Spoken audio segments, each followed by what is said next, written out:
Hey everybody, welcome to my blog. Today we're going to talk about different types of listings. Everybody's heard about the short sale, bank owned, a flip property, of course there's resale homes and new construction. Each one of those properties have little different merits to them. For example, we're going to talk about a short sale. A short sale, it has a few different issues. First of all, it's not a foreclosure. The bank doesn't own the property. The home seller still owns the home, but they're going to try to negotiate with the bank that they owe money to take less than what they owe. So that's what we call a short sale. It takes a little bit of time. If the bank is on board and they're willing to take less money for the home than what they owe on it, then the process can run pretty smoothly. I've done short sales in as little as 6 weeks. In other situations, we haven't had a word back from the bank for 2 months. So you can get a bargain with a short sale. You just got to remember that you're going to be in limbo. Short sales work out great for somebody that is in absolutely no hurry to buy a home, or they're an investor and their attitude is, if I get it, I get it. If I don't, I don't. So always ask about it, whether it's a short sale or not, because what you don't want to do is fall in love with a home and then have to be moved in 30 days. Of course, a short sale is not going to work for you. Another type of property is a bank-owned homes. Everybody, when they hear bank-owned home, for one thing, they think, I'm going to get a bargain. There are deals out there for bank-owned homes, but what happens is the bank hires 3 appraisers many times to do an appraisal on the property.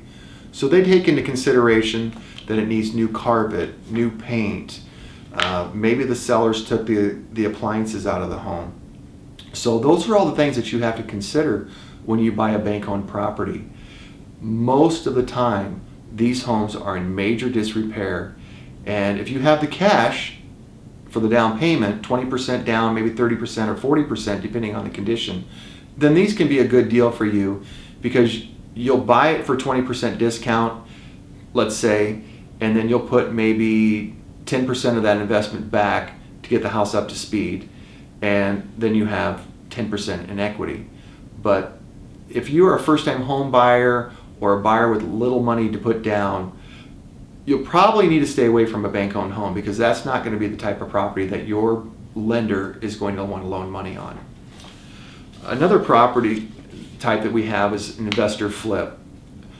What an investor flip is more than likely was a bank-owned home that the investor bought at a discount.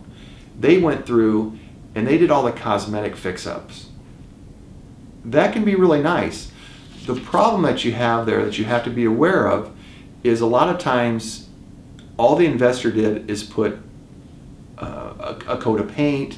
They covered up potentially some problems. So you really have to be careful when you're buying a flip property, because you don't want to buy into the fact that the kitchen has new granite countertops, it has new carpet, because what we can't see is what was the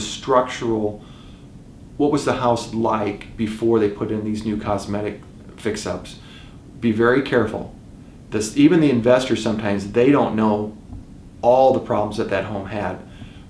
They look real nice on when you get done and you look at it, but just be careful, because those properties may have some underlying problems that you're not going to be able to see until you live there. The majority of your listings that we're going to see will be a resale home or new construction. Resale homes that aren't in pre-foreclosure, short sale, those sort of things, those are really typically the easiest, smoothest transactions that we close on. That doesn't mean the houses are obviously going to be all in great condition, but we're going to have the least amount of title issues for closing. So when we look at property, before we even go out, I'll let you know if the property is a short sale, bank owned, or just a straight resale home. And of course you have new construction. That kind of goes without saying. Everything's going to be new for you. The only thing to keep in mind is that you're going to have a few extra expenses. You will have to put in all new window treatments throughout the house. Landscaping, you'll have to put in a landscape, and so there's going to be some additional costs that you don't usually think about on new construction versus existing. Existing, the home seller is going to throw in all the appliances. They're going to throw in the window treatments. It's going to have a landscape package on it already. So just kind of keep that in mind when you look at new construction.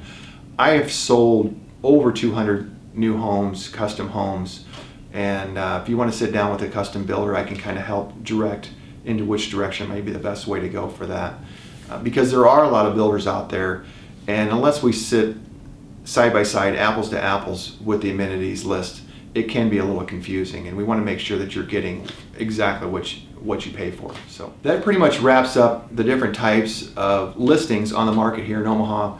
Of course, if you have any questions, feel free to give me a call, shoot me a text, or drop me an email. I want you to know I'm here to answer your questions, whether you're buying today, tomorrow, next month, or next year. I want to be your advocate for Omaha real estate. Thank you and have a great day.